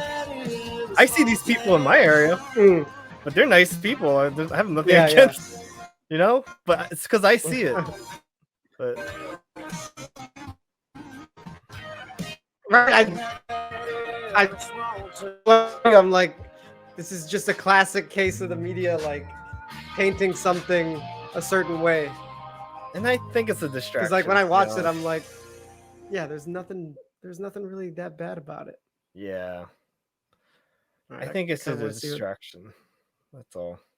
Now I kind of want to see what An Rogan said. orchestrated distraction. Well, yeah, like so I watched I've been listening to PED's podcast. Patrick Bet David. Yeah. You're hooked. And he had who do you have on? He had on Chris Cuomo, Chris Cuomo. the former CNN news guy. Okay.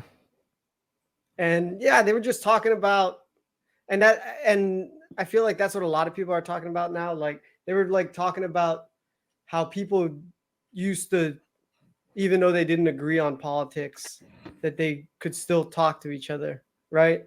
And still have like a mutual respect for each other. Like I've been hearing that a lot. Like on that one, Jordan Peterson on Bill Maher's podcast was talking about the same thing. Ice Cube with Tucker Joe? Carlson. They're all talking about people like coming together and being able to, you know, find our Common ground. similarities. Yeah, the common ground and not focus on our differences. And, you know, yeah, exactly. Find common ground and yeah, I think it's time to, I don't know, try to move on from all this polarization. Yeah. Definitely. I think it's very easy to just like, oh, I don't like what that person has to say. Like even me, right? I don't like how social media makes me feel, so I step away. I'm not there. You can feel the same way with, oh, I don't like what that person has to say.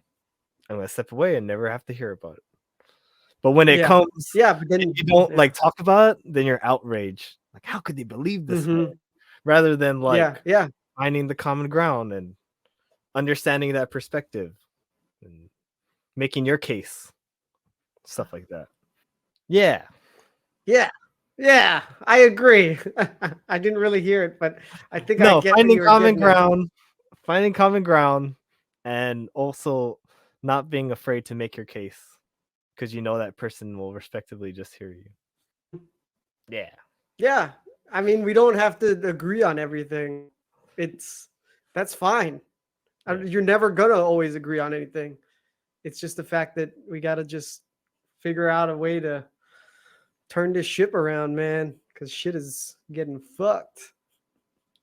I agreed. All right, buddy. Seems like we're getting internet stuff. Why don't we just take a little break? Maybe it subsides or anything. Okay. All right. Sounds good. All right. Be back in 5. Okay. Sounds good. What did you send me? Hey, Macho Man. No matcha. I sent you Tom DeBlas. A policeman in a city, and the graffiti in the back is just priceless, like matching the wretchedness of what's going on. Yeah, it's just like, is this the world? Yeah, it is. The people listening, I just show them a picture of a video about a policeman, and rather large, short, out of weight. Too large, out of weight for being one's a short lady with glasses. I didn't even notice the lady next. I thought it was a dude next to the guy. Isn't it a lady? I thought I was so focused on fakest. Pretty sure it was she's the fakest. Pretty sure it's a lady. Interesting. That's a lady. Lady. Yeah. Oh, goodness. How we push you down and you're not gonna get up very quick. You know what I mean? Yeah. Like that mom that fell and the stroller was going into the road and she fell again. Yes. I forgot about that. Oh no, my child. Oh, about to get run over. Yeah, luckily somebody else. A fit athletic man came to save your ass. Save your baby's ass. This is my baby now. What if that's how it worked? I saved your baby's life and now it's my baby. It's my baby. All right, dude. Yeah, I have to cut it a little. I mean, not right now, but around 5 on my end. Yeah. But You're going to the movies. Going to the movies. But all I had was just showing you Sounds good. a video. I think we're running out of material anyway. All right. You're a fan of jazz. You're a jazz guy. We had fun at Lures Lounge. It's like, yeah. Mm-hmm. Well, there's a jazz band made with all these professional musicians that wanted to make a band together. But they also love gaming. So they created a 8-bit big band. And it was kind of cool because you could tell that they're really like classically trained and they play homage to like old jazz composing. And they're trying to like I don't know.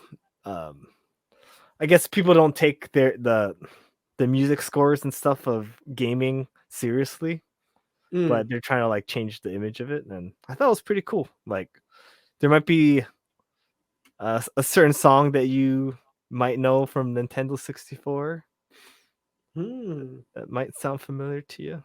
Let's see it. This video was brought to you by my streaming service, Nebula.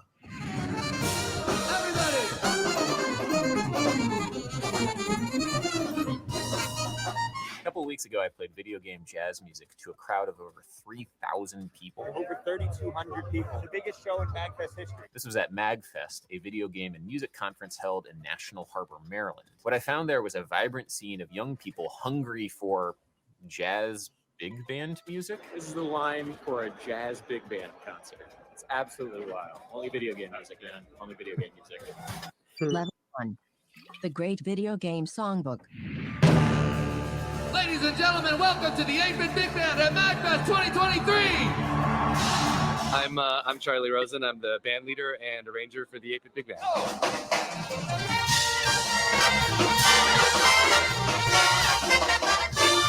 What is the 8-Bit Big Band? So the 8-Bit Big Band is like a 35-piece symphonic jazz orchestra that's dedicated to reimagining and reinterpreting video game music in the same way that the arrangers of the mid-century were doing with other like great canons of work, like the Great American Songbook, Broadway musicals, film scores. And you feel sunshine, does it brighten up your day?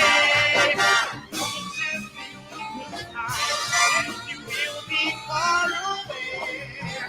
Reach out for the sunshine, and forget about the rain. Oh, just think of all the memories, and make you come back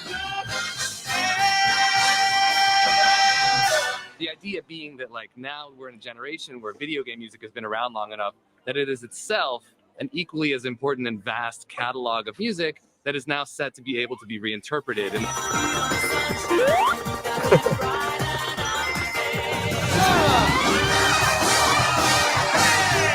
that's cool.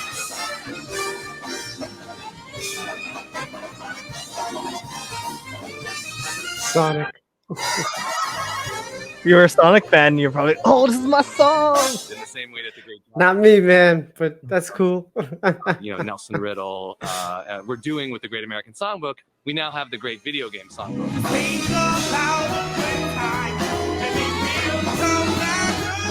You might know the second song.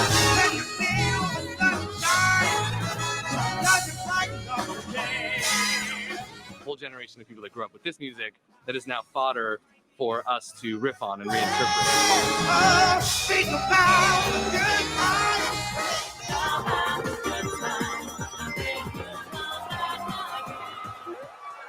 Make some noise for Solomon Parker. What are some of the tunes of the canon? So it's so easy. Here's the perfect example. Aside from the most mainstream one, which is the main Super Mario Bros. Theme, I'd say one that's more indicative of like the video game music jazz scene is Bob on Battlefield, Super Mario 64. You're jamming. All right. There we go. That's my jam. The cool thing about it is like I gave a clinic to a high school big band recently, and they read my arrangement of Bob on Battlefield down, and I was like, just out of curiosity, how many of you knew this song before today? Like, did you know the song before we read it? And like a lot of them raised their hands. And I said, okay, great. And I already knew the answer. How many of you were alive in 1997 when this game came out?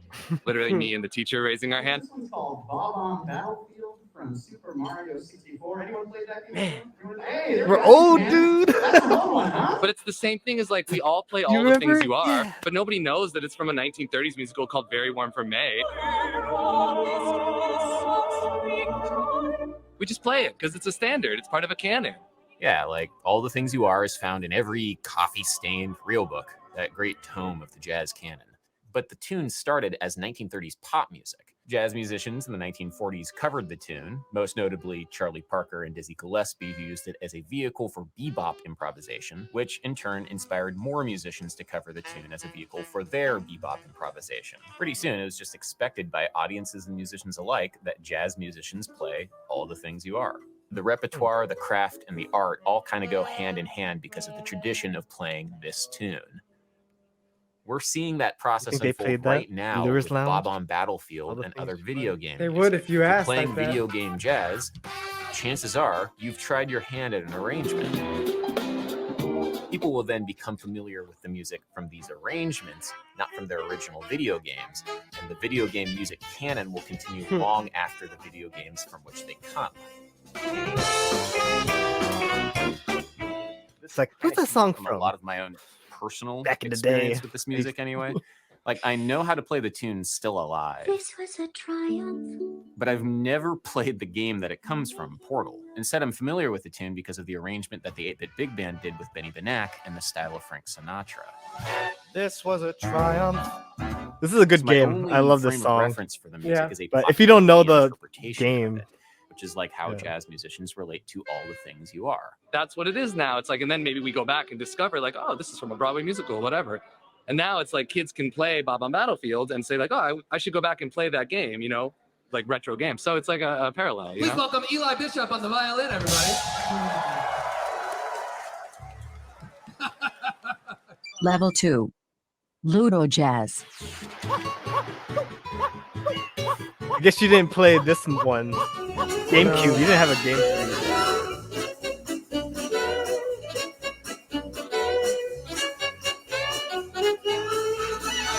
Now, every great songbook needs its Cole Porter, and in this case, it's clearly the Japanese composer Koji Kondo. Hired by Nintendo in 1984, he is responsible for the music to all of the Super Mario games, Zelda games, and many other classics. Specifically for Mario, Kondo has cited Latin music as a big influence because he felt like the rhythm of playing the games in some way matched the rhythms of the music. The music is inspired by the game controls, and its purpose is to heighten the feeling of how the game controls.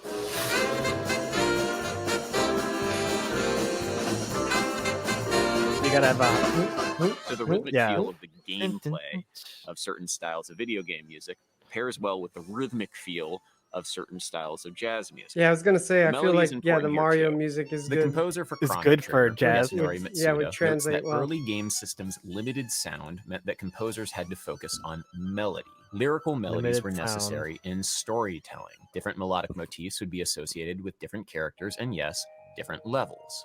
This is similar to how lyrical melodies tell stories in opera and musical theater, the basis for the old jazz canon. Melody tells the story. Melody sets the scene. So we can say that there are rhythmic and melodic elements of video game music that work well for jazz, but there's some other important things to mention here, too. So, right, my name is James Hazeldale. James is a ludomusicologist, somebody who Ludo. academically studies the music in video games. Right now, Wow, he's you working can on his study that? dissertation on the relationship between jazz and video game music. When I was examining a lot of these frameworks, I noticed that it was strikingly similar to Tin Pan Alley form, AABA, AABC, small units of 8 measures. And of course, because of the technical limitations, these of course loop, which is exactly how we think of standards, right? We do a 32-bar song form that repeats ad infinitum, or depending on the player's decisions. Now, because the existing jazz canon, like All the Things You Are, for example, is based on these stock Tin Pan Alley and Broadway forms, jazz musicians know what to do with these things already. We know, like, to play the melody, we know to repeat the form over and over again for solos, and then we know to play the melody again at the end. Yeah, when to finish the solo, when to finish the level. Yeah, right, exactly. Right, yeah. Consciously or otherwise, they are in control of the soundtrack, which is exactly what jazz musicians are doing. They're in control of the form.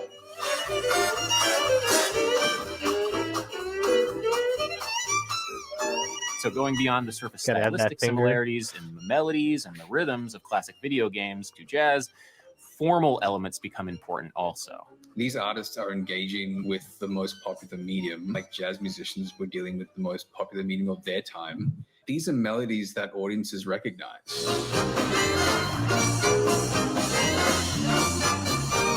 Well, if you kept up with Mario, but you remember Bob on Field?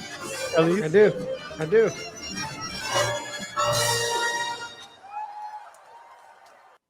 Ordinary dish soaps can leave invisible. Just want to show you a little bit more. Only Dawn It's pretty cool, right? removes 99% of grease. They're not just like, oh, let's make any I'm on a old little band. horse. You're gonna put a lot of thought. Something that they love. What I like Level is 3. I hope they talk about it. It's kind of like they pay homage to the other songs before them, type of thing. Jazz songs. BGM Jazz Ecosystems. I'll take a little less here. The violin or the guitar? Now, there are two specific musical ecosystems that help shape the 8-bit big band's music and, by extension, shape the new canon of video game jazz. There are many other kinds of musical scenes associated with video game music, but we're just talking about jazz here. The first is, believe it or not, musical theater, very much like early jazz. And then I just give an upbeat prep into the next bar, which is at a new tempo. I'm going to sort of dictate all the eighth notes at 8. Charlie Rosen is an accomplished Broadway conductor. Are you He dragging? brings that expertise to the 8-bit big band. Or He Russian? won a Tony Award for his orchestrations on the music Whiplash. of Moulin Rouge. Yo, Matt, you have changes written in your part? We're doing the ink. He helped Moulin Ink is Rouge. good. That's Let's badass. give it up for the one, the only Lydia Official, ladies and gentlemen. Lydia will be performing a fan favorite of the video game music songbook. This is Snake Eater from Metal Gear Solid. The musicians of the 8-bit big band are also largely drawn from Broadway as well, and represent the elite of New York City session musicians. Like Zach Zinger and Tomo Akaboshi did the music supervision and some orchestration for Elden Ring. Chloe Rowlands regularly tours with Fleet Foxes. Addison Evans Foxes? toured with Beyonce. She's in some of Beyonce's music videos. Natalie Tenenbaum is an MD on Broadway and arranges for Lang Lang. Stephen Feifke literally just won a Grammy like 2 days ago. The bass player that normally plays with the 8-bit big band is Julia Adamy, whose main gig is touring the world with Sam Smith, which is all to say that video game jazz is currently being made by elite professionals. How often do you have a gong in your writing? We're going to put a bong behind you. And a bong. Did you want to take any huge rips? I rip and I hit.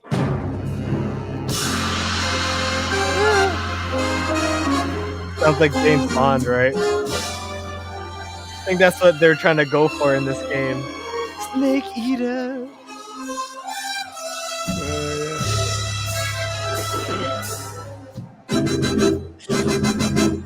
Definitely. There weren't any large ensemble concerts doing like pop style writing, you know, like the songbook of this person with these pop singers at the New York Pops, you know, this kind of like more jazz mid-century style orchestral big band studio orchestra stuff for video game music. Yeah, even the title. The title screen.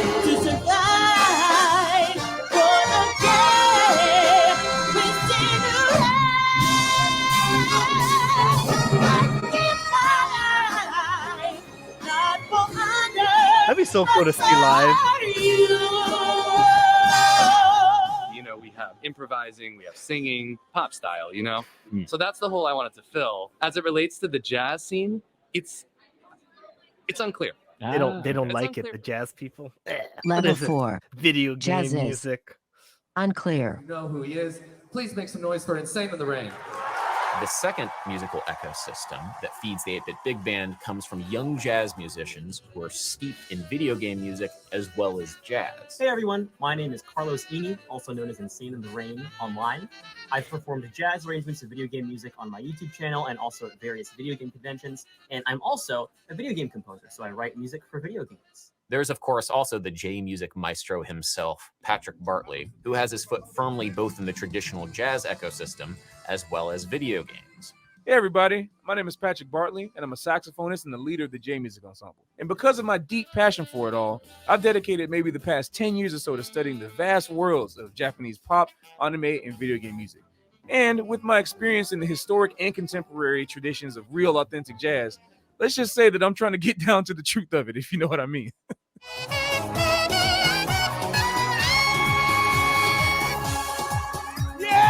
And so in some ways, the vocabulary of the jazz canon is influencing the formation of the video game jazz canon, rooting it in that rich history. There is an arrangement of Song of Storms from The Legend of Zelda Ocarina of Time. It's my personal favorite OST. Patrick Bartley plays this song in his set sometimes, and he does it as a jazz waltz and does the impressions. Where's my drink? You know, or so what My thing where it goes espresso up to E martini, flat yeah. minor, it goes back down to D. Took that idea and I'm like, okay, we're gonna do like the hard bop, you know, live at Newport Jazz Festival, hard swinging, you know, modal jazz thing. Put it back into 4, and I put in like impressions, yes and no, the Wayne Shorter tune.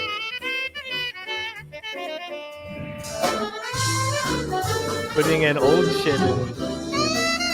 I just took all these inspirations from other like modal hard bop artists and like put it into Zelda, and I think it came out really cool.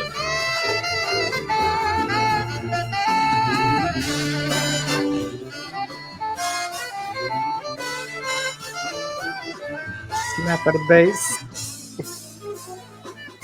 Snap at the bass.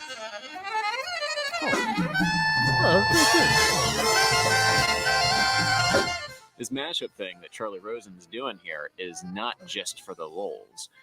This is an important part of the jazz tradition. It's called quotation. When you take somebody else's work and organically mesh it into your own, you're showing people that you have actively engaged with the history. So, you know, it's a good example of that is the Ella Fitzgerald scat solo from the Live in Berlin concert, where it's like smoke gets in your eyes, and like ornithology, and like she does all these quotes from other things. It's kind of how I arrange sometimes. And so when Charlie Rosen and Patrick Bartley do this, they're linking the past to the present for a new generation of video game music fans.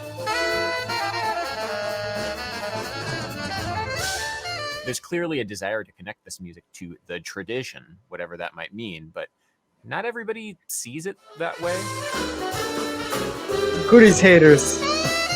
Jazz institutions like jazz education, jazz promoters, people in the jazz school. festivals Oh, that's not art. are not super hip to what's going on. I don't think the sort of mainstream jazz zeitgeist, media, whatever you want to call it, quite knows exactly too what niche. to do with video game music. I can see that. This is all see kind that. of despite the fact that the band has Over won a time, though. Grammy for the arrangement of Meta Knight's Revenge from Kirby Superstar with chiptune Shredlord Button Masher.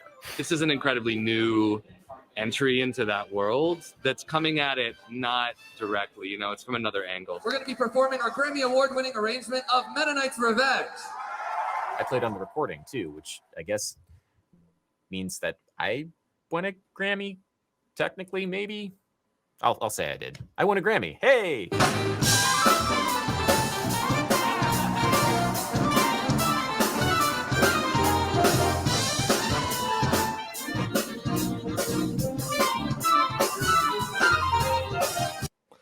keyboard was in the. I mean, this thing was in the way. Of building Yeah. blocks, text. Get out of the Yeah. way. I just want to show you a little bit. I thought it was kind of cool that they are taking video game music but they're not just like, oh, let's make it sound like jazz. They're like, they're putting thought and effort. Yeah.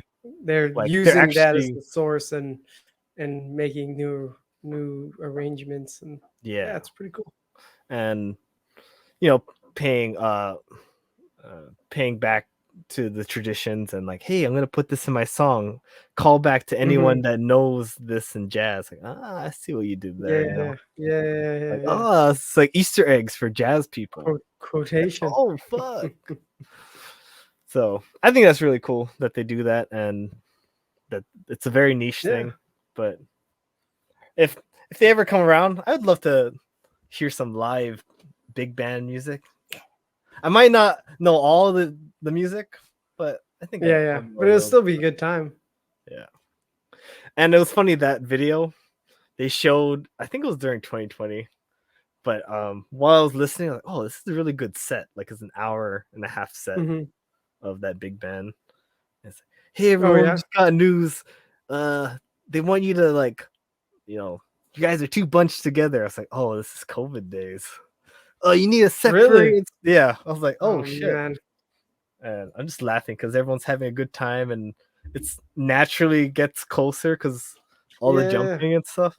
And like, hey, simmer down now. Good. Simmer down. Simmer down. It's unnatural. Yeah.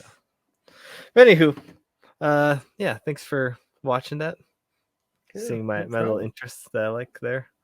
And why don't you tell the people, because I think I have to get going, where to find us in other places and whatnot. All right, people. Don't forget to like, comment, subscribe, hit the notification bell. Check us out on Facebook, Instagram, and listen to us wherever you do for podcasts. Until next time. See ya. See ya. Can you align it, you fucker? Line it up, motherfucker. Bring it back.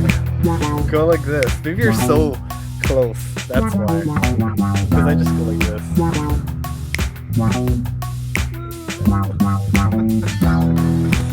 Good, man. Nice. Yeah. What are you gonna do now?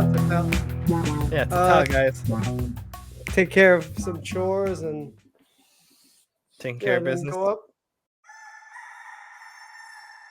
Go up to Steph's sister's house. Maybe watch Little Mermaid. Nice. I don't know. I'm gonna plead my case to be like, hey, just wait a month and it'll be on Disney Plus. We don't want to listen to you, Miguel. Remember when you plead your case with the lantern? They don't want to listen. Get out of here, Miguel. Don't want to listen to you. That's all I can do. I got alternative suggestions. Hey, can I just plead? And Ron Pearlman put up a video saying like, oh shit, Ron. Let me pull up the Ron Pearlman one. I don't want to imitate him. I want to like London is my home. No, I'm getting old. Eradicate.